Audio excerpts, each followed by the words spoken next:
उज्जैन में चुनावी माहौल चल रहा है और उज्जैन उत्तर और उज्जैन दक्षिण से दोनों ही पार्टियों ने अपने उम्मीदवार घोषित कर दिए हैं और अभी भी कुछ उम्मीदें, कुछ आशाएं बची हुई है।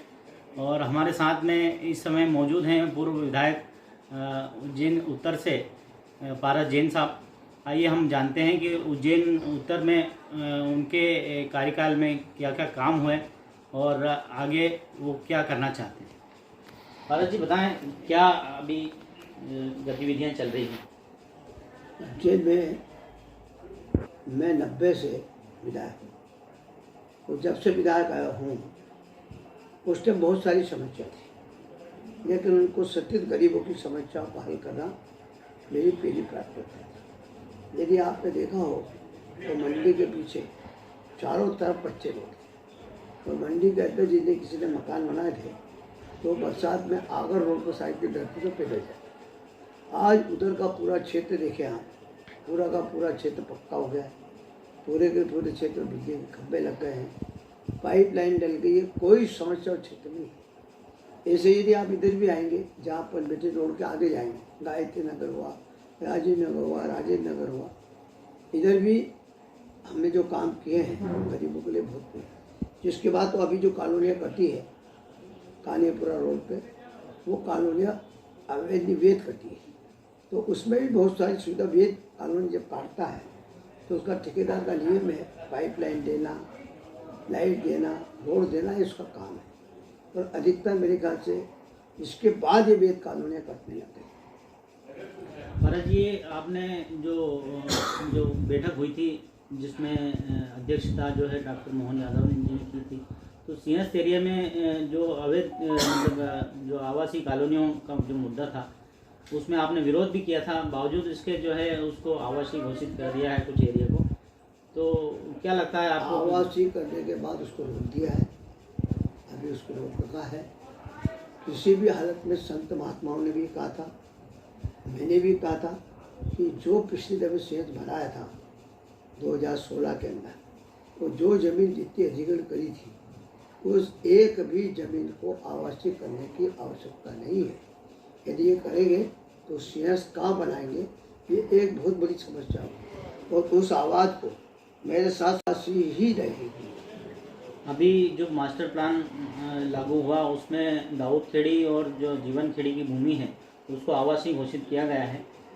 नहीं, उसको जब आवाज़ उठी, बात उठी, तो जिसके बाद उसको भी रोक दिया गया है। ये आपके भी ध्यान में होगा, आप टाउन कमिटी प्लानिंग वाली पूछेंगे तो आप बातचीत करें। अभी आपने इतने प्रयास किए उज्जैन उत्तर में भी मेडिकल कॉलेज आ जाए या उज्जैन दक्षिण में मेडिकल कॉलेज आ जाए, लेकिन कई तमाम प्रयासों के बावजूद भी उज्जैन में सरकारी मेडिकल कॉलेज नहीं आया, उसका भूमि पूजन भी नहीं हो पाया। क्या कारण? यदि आपको मालूम हो तो मेडिकल कॉलेज की मांग मैंने ही शुरू से की है। मैंने कहा था मेडिकल, लेकिन जब भी करी तो मुख्यमंत्री जी का कहना था कि वर्तमान में एक मेडिकल कॉलेज आर्टिकल है, महाराज जी इसको खोले। जिसके बाद अभी जी ने घोषणा करने के बाद मेडिकल कॉलेज की जो ज़मीन है कम से कम 30 बीघा जमीन चाहिए, जब भी मेडिकल कॉलेज चल सकता है। तो उज्जैन उत्तर में इतनी आसपास कोई जगह नहीं है। एक जगह और हमने देखी थी, लेकिन उसमें कोर्ट में स्टे है। अभी विक्रम यूनिवर्सिटी की जो ज़मीन है आई पे पॉलिटेक्निक कॉलेज की, उसके अंदर ज़मीन बहुत सारी है। तो आदरणीय मोहन जी, सांसद जी और हमने कहा था कि यहाँ खुल जाए तो उत्तर दक्षिण से इसका वास्ता नहीं है, मेडिकल कॉलेज खुलना ये हमारी प्राथमिकता है। बाज़ार में जो चर्चाएं हैं चल रही है कि जो है 6 बार से विधायक आप रह चुके हैं, जनता का बड़ा तबका आपके साथ है और अगर उज्जैन में जो अगर कोई विरोधी पक्ष को हरा सकता है तो वो पारस जैन ही है। क्या लगता है कि आपको टिकट नहीं दिया गया? ये मेरा विषय नहीं है, ये संगठन का विषय है। संगठन ने इस बात को तय किया है, टिकट अनिल कालोड़ा को दिया है। ये उन्होंने सोच समझ के दिया हुआ, क्या सोच समझ के दिया ये तो मैं नहीं बता सकता हूँ। जो लोग ऊपर वाले वो इसका जवाब दे सकते हैं। क्या लगता है आपको भविष्य में जो चुनाव होंगे उसमें क्या परिणाम आ सकते हैं? मैं तो ये चाहता हूँ कि मध्य प्रदेश में भारतीय जनता पार्टी की सरकार बनना चाहिए। 2024 में केंद्र में देश के प्रधानमंत्री नरेंद्र मोदी वापस 2/3 बहुमत में ही प्रधानमंत्री बनाना चाहिए। वो ये देश की आवश्यकता बनाना भी चाहिए, और मुझे उम्मीद है कि 2024 के जो चुनाव होंगे, देश के प्रधानमंत्री वापस नरेंद्र मोदी जी प्रधानमंत्री बने। आपको क्या लगता है कि अभी भी कुछ टिकट में चेंजेस हो सकता है? क्या हो सकता है कि उज्जैन उत्तर में जो है विधायक प्रत्याशी बदल सकता है?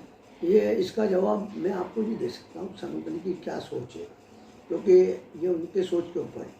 जब वो उन्होंने कहा था कि CID डिपार्टमेंट के अंदर जो एजेंसी रहती है, हमने उनसे मिला के 3 लिस्टें पहले निकाली थी, और उस टाइम भी मुझे मालूम है कि मुझे ऐसा मीडिया के माध्यम से मालूम पड़ा था, सब लोगों ने बताया था कि आपका नंबर जो है वो पहले नंबर पे है। तो मैंने कहा ठीक है, यदि है मौका देंगे तो फिर सेवा करेंगे। अब जिसके बाद पार्टी ने ये डिसीजन लिया है, जो लिया है वो सोच समझ के लिया है, तो मैं नहीं कह सकता। अभी भी अगर पार्टी इस डिसीजन को चेंज करती है, आपको मौका देती है, तो आप उसको एक्सेप्ट करेंगे? पार्टी का जो आदेश होगा वो सदा होगा। ये थे भारत जी, जो उज्जैन में 6 बार से विधायक रह चुके हैं, और बड़ी संख्या में उज्जैन की जनता, उज्जैन उत्तर की जनता विशेषकर इनके सपोर्ट में है, इनके समर्थन में है, और अभी भी उम्मीद है कि उज्जैन उत्तर की जो टिकट है वो बदल सकती है।